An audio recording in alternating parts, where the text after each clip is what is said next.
Hi, I'm Dr. Caxno Perry, and welcome you to this series on misinformation. In this slide, I'm going to share some things and examples with you. We talked about in the previous video wrong information that doesn't make you a source of disinformation or misinformation. It's just wrong information. And we looked at misinformation as well as disinformation. In this slide, in this model, we're going to look at research data misinformation. The first example I'm going to give you comes from statistically reporting wrongly facts that are obtained from a clinical trial or survey. In 1995 October, something happened in London, England and Wales, to be precise. The Committee on UK Safety of Medicines in October 1995 released a paper that said, and they sent it to all the general practitioners, over 190,000 general practitioners, that the third generation oral contraceptives increase the risk of life-threatening blood clots by 100%. 100%. And what happened next when they sent those flyers to those general practitioners who have to tell their patients, the patients felt they were at risk of developing pulmonary emboli, clots in the brain, clots in the legs, and maybe even clots in the heart, even though that's less likely, but it's possible. And because of that, several 100,000 women stopped taking oral contraceptives. The consequence of that was that prior to 1995, in the previous 4 years, the abortion rates annually had gradually been going down from 187,000 to 163,000 by 1995.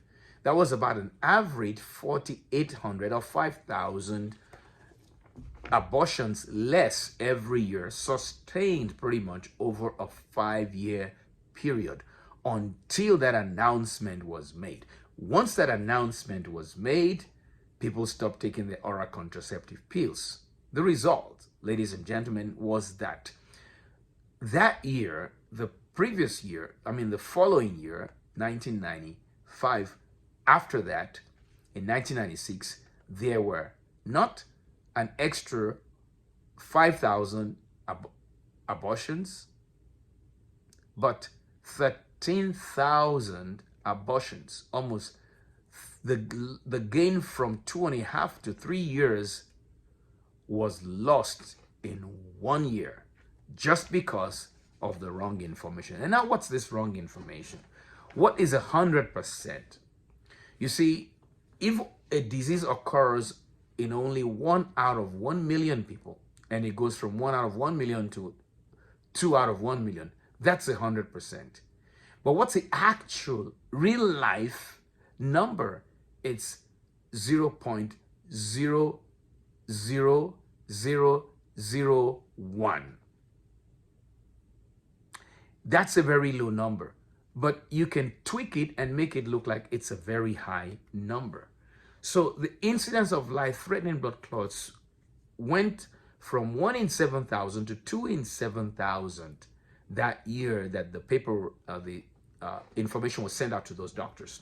And that's a difference of 0.0143% or 0.000143 to 0.000286. Very minuscule. But when you twist and turn it and make it look like it's 100%, then people will think 100%. That kind of misrepresentation of data has been done throughout this pandemic by those who stand to benefit the most from it. I'm going to take another example with the Pirbright Institute in London. And that's from USA Today. I'm going to get out of my screen for a second and show you this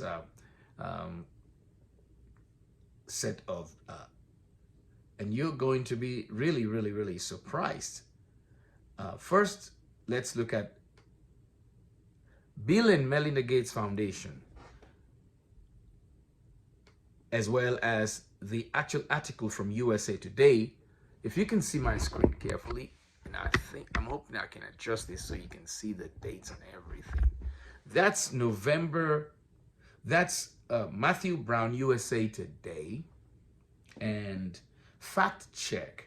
Neither Pirbright Institute nor Bill Gates owns novel coronavirus. I have the entire paper here with me, and I'm going to share some things with you so you understand even better. This was published at 3:15 p.m. on March 27, 2020, and it was updated at 8:49 p.m. on June 17, 2020. And it's by Matthew Brown. And what is Matthew Brown saying? Here's what he's saying. The claim: research groups funded by Bill Gates engineered and patented the novel coronavirus and will profit from any future vaccine. And he goes on to say multiple posts on Facebook claim a research institute funded by Bill Gates and Melinda Gates owns the patent on the coronavirus. He went further and says the article also asserts that the institute is funded by Bill Gates and the CDC also retains a patent. Now they quote the paper itself and say, believe it or not, okay, and let's look at that. Believe it or not, a coronavirus strain is patented by the Pirbright Institute. Is that false? And they make all these allegations. The unsubstantiated claims persist on multiple social media platforms and appear to be popular amongst anti-vaccine. And they say that conspiracy theories exist about a connection between the Pirbright Institute and Bill Gates. All right? Now let's go on. There's some other, you can see, I don't know whether you can read my screen. If you can, it's right there. And I've given you the dates. The institute was granted a patent in November in 2018, which covers the development of an attenuated, weakened form of the coronavirus. Ladies and gentlemen, if that were all, that would have been good.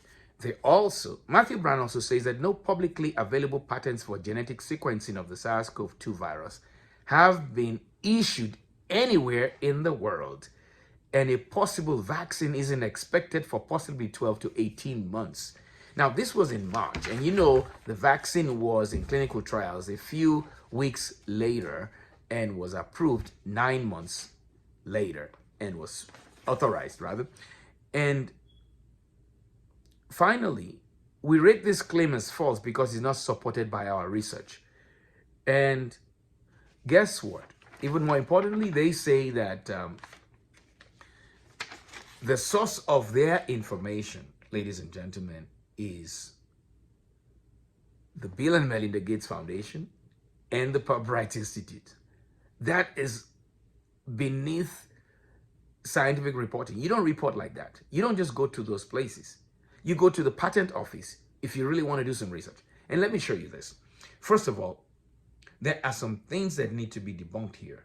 They said the Pirbright Institute only received 2 grants from Bill and Melinda Gates Foundation. It wasn't 2 grants. You're going to see in a minute. They said the grants were given in 2013 and 2016. But if you look here closely, Bill and Melinda Gates Foundation funds development of Pirbright Livestock Antibody Hub. This was a 3rd grant granted in November 2019. And if you can see that this is November 2019 over my cursor there, guess what?